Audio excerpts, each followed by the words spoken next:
Adekvátní odpočinek pro řidiče kamionů je klíčový pro bezpečnost a účinnost v zimních měsících. Zima přináší řadu výzev, včetně nepříznivých jízdních podmínek a kratších dnech, které mohou zvýšit únavu a stres řidičů. Zde jsou důvody, proč je důležité, aby řidiči měli dostatečný odpočinek. Dostatečný spánek je nezbytný pro obnovu tělesné a duševní pohody.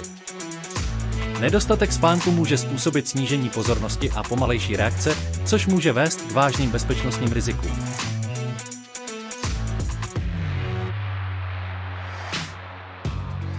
Předcházení únavě řidičů je dalším klíčovým aspektem adekvátního odpočinku.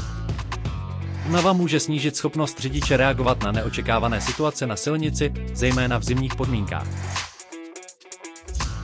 Správné plánování jízdních směn pomáhá zajistit, že řidiči mají dostatek času na odpočinek mezi jízdami. Je důležité dodržovat regulační limity týkající se hodin řízení a odpočinku.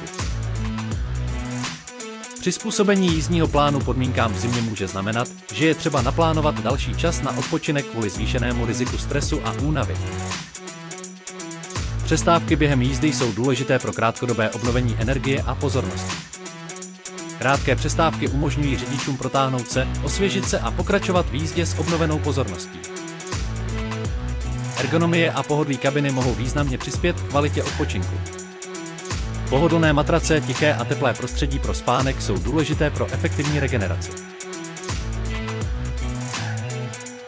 Adekvátní odpočinek pro řidiče kamionů v zimě je zásadní pro zajištění jejich bezpečnosti a schopnosti efektivně řídit.